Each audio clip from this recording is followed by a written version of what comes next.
Welcome to a new deep dive. Today, we're getting into something pretty unusual, controversial even.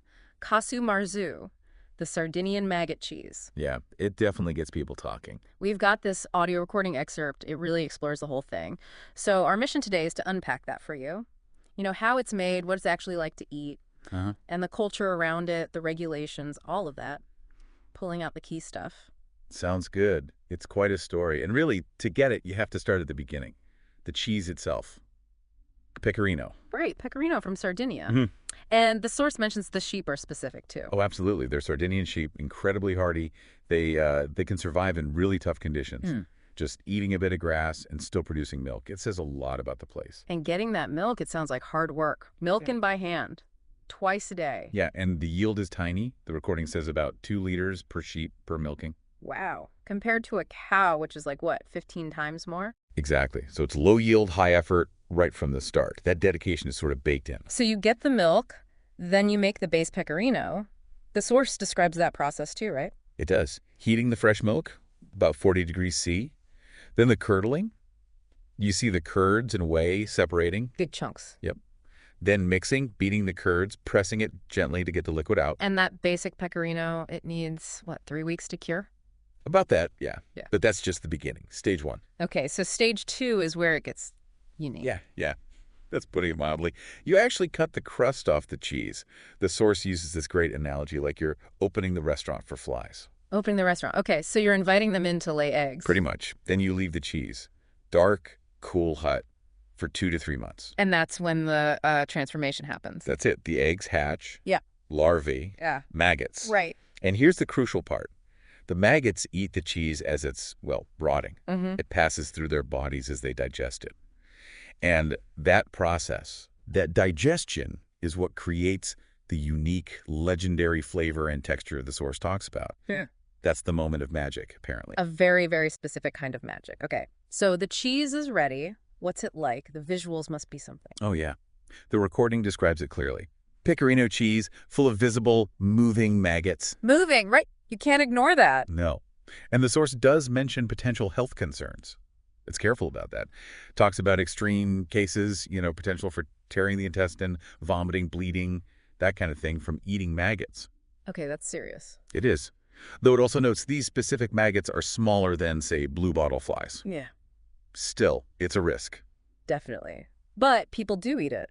What does it taste like, according to the source? Well, the descriptions are pretty vivid. It starts strong. Someone compared it to strong Stilton initially. Okay, I can imagine that. But then there's the sensation, worms going around in my mouth.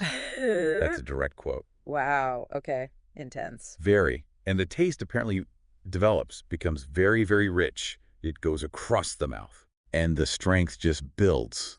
Stronger and stronger. Yeah. It's definitely not subtle. And the finish, the aftertaste, I heard that's remarkable too. Yeah, the source says it stays for hours. It has length. Could even go on about 2 days. 2 days, that's something else. It really leaves an impression. And the recording captures people's reactions, the nervousness beforehand, butterflies. I bet. And then this immediate raw reaction. Oh, fess. It's brilliant. Brilliant, despite the worms and the 2-day aftertaste. Exactly. But then you contrast that with the descriptions of how long that taste lingers.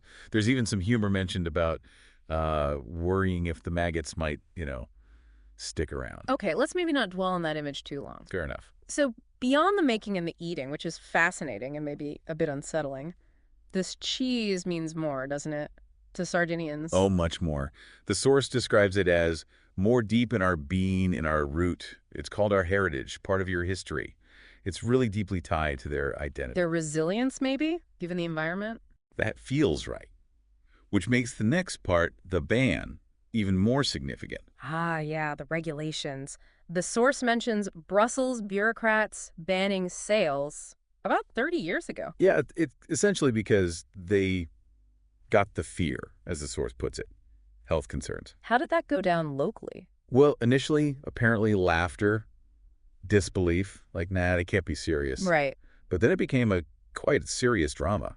Because it wasn't just about cheese. It felt like an attack on who they are. That classic tension, global rules versus local ways. Exactly. And it's interesting, the source notes it's not even universally loved in Sardinia. Some see it as this huge delicacy like caviar.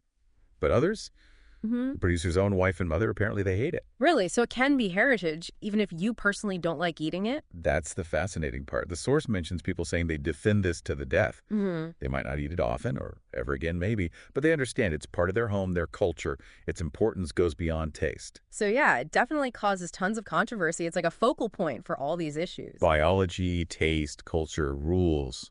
It's all there in this one cheese. It really is. A symbol, kind I of. think so. A symbol of trying to keep unique traditions alive in a world that often pushes for sameness, for standardized safety. So quite the journey we've taken.